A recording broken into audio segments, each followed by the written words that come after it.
Hello friends, आप सभी का एक नए वीडियो में स्वागत है दोस्तों। तो आइए दोस्तों, आपका टाइम ना लेते हुए स्टार्ट करते हैं। पहला क्वेश्चन होगा, निम्नलिखित में से किस अधिनियम में कलकत्ता में सर्वोच्च न्यायालय की स्थापना का प्रावधान किया गया था? Option A regulating act 1773, option B Pitt का भारत अधिनियम 1784, option C charter act 1813, option D charter act 1833। तो साथियों, इसका आंसर हो जाएगा ऑप्शन ए रेगुलेटिंग एक्ट 1773 के तहत। अगला प्रश्न होगा, ब्रिटिश संसद के किस अधिनियम ने भारत में व्यापार पर ईस्ट इंडिया कंपनी के एकाधिकार को समाप्त किया? Option A regulating act, option B Pitt's India act, option C 1813 का चार्टर एक्ट, ऑप्शन डी उपयुक्त में से कोई नहीं। साथियों, इसका आंसर हो जाएगा ऑप्शन सी 1813 का चार्टर एक्ट। अगला प्रश्न होगा, किस अधिनियम में भारतवासियों को अपने देश के प्रशासन में कुछ हिस्सा लेना संभव बनाया? Option A charter act 1833, option B charter act 1853, option C government of India act 1858, option D Indian council act 1861। साथियों, इसका आंसर हो जाएगा ऑप्शन ए चार्टर एक्ट 1833। अगला प्रश्न होगा, निम्नलिखित में से किस अधिनियम के अंतर्गत भारतीय विधान परिषद को बजट पर बहस करने की शक्ति प्राप्त हुई? ऑप्शन ए भारतीय परिषद अधिनियम 1861, ऑप्शन बी भारतीय परिषद अधिनियम 1892, ऑप्शन सी भारतीय परिषद अधिनियम 1909, ऑप्शन डी भारत शासन अधिनियम 1919। साथियों, इसका आंसर हो जाएगा ऑप्शन बी भारतीय परिषद अधिनियम 1892। अगला प्रश्न होगा, 1909 का अधिनियम संबंधित था? ऑप्शन ए पृथक मताधिकार क्षेत्र के लागू करने से, ऑप्शन बी विकेंद्रीकरण से, ऑप्शन सी द्वैध शासन से, ऑप्शन डी विधान परिषद से। साथियों, इसका आंसर हो जाएगा ऑप्शन ए पृथक मताधिकार क्षेत्र के लागू करने से। अगला प्रश्न होगा, निम्नलिखित में से किस एक अधिनियम द्वारा भारत में संघीय न्यायालय की स्थापना की गई थी? ऑप्शन ए भारतीय परिषद अधिनियम 1861, ऑप्शन बी भारत सरकार अधिनियम 1909, ऑप्शन सी भारत सरकार अधिनियम 1919, ऑप्शन डी उपयुक्त में से कोई नहीं। साथियों, इसका आंसर हो जाएगा ऑप्शन डी उपयुक्त में से कोई नहीं। अगला प्रश्न होगा, निम्नलिखित में से किस अधिनियम ने केंद्र में द्वैध शासन प्रणाली को स्थापित किया? ऑप्शन ए भारत शासन अधिनियम 1935, ऑप्शन बी भारत शासन अधिनियम 1919, ऑप्शन सी भारत परिषद अधिनियम 1909, ऑप्शन डी भारत परिषद अधिनियम 1892।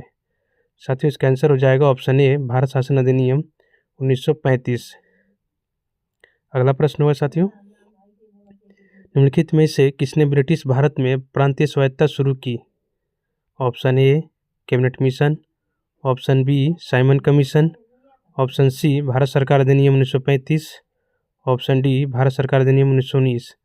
साथियों, इसका आंसर हो जाएगा ऑप्शन डी भारत सरकार अधिनियम 1919 ईस्वी। अगला प्रश्न होगा, केंद्र में कौन सा एक्ट द्विसदनीय विधायिका लाया? Option A 1961 act, option B 1917 act, option C 1919 act, option D 1915 act. साथियों, इसका आंसर हो जाएगा ऑप्शन सी 1919 एक्ट के तहत। अगला प्रश्न होगा, भारत शासन अधिनियम 1919 के अंतर्गत भारतीय विधायिका का अंतिम निर्वाचन किस वर्ष में आयोजित किया गया था? Option A 1930, option B 1934, option C 1945, option D 1947। साथियों, इसका आंसर हो जाएगा ऑप्शन सी 1945। अगला प्रश्न होगा साथियों, 1935 का गवर्नमेंट ऑफ इंडिया एक्ट क्यों महत्वपूर्ण है? ऑप्शन ए भारतीय संविधान का प्रमुख स्रोत है, ऑप्शन बी इसके द्वारा भारत को स्वतंत्रता मिली, ऑप्शन सी इसमें भारत विभाजन में उल्लिखित है, ऑप्शन डी इसके द्वारा रियासतें समाप्त हुई। साथियों, इसका आंसर हो जाएगा ऑप्शन ए भारतीय संविधान का प्रमुख स्रोत है। अगला प्रश्न होगा, इन व्यक्तियों में से कौन कैबिनेट मिशन का सदस्य नहीं था? Option A William Wood, option B Pethick Lawrence, option C Stafford Cripps, option D A B. Alexander. साथियों, इसका आंसर हो जाएगा ऑप्शन ए विलियम वुड। अगला प्रश्न होगा, भारतीय संविधान सभा का गठन किया गया था? ऑप्शन ए भारत सरकार अधिनियम 1935 के अंतर्गत, ऑप्शन बी क्रिप्स योजना 1945 के अंतर्गत, ऑप्शन सी कैबिनेट मिशन योजना 1946 के अंतर्गत, ऑप्शन डी भारतीय स्वतंत्रता अधिनियम 47 के अंतर्गत। साथियों इसका आंसर हो जाएगा ऑप्शन सी, कैबिनेट मिशन योजना 1946 के अंतर्गत। अगला प्रश्न होगा साथियों, संविधान सभा में सदस्यों का चुनाव कैसे हुआ? ऑप्शन ए, सीधे जनता द्वारा। ऑप्शन बी, भारतीय राष्ट्रीय कांग्रेस के नामांकन द्वारा।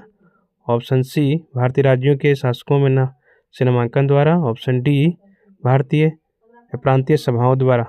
साथियों इसका आंसर हो जाएगा ऑप्शन डी, प्रांतीय सभाओं द्वारा।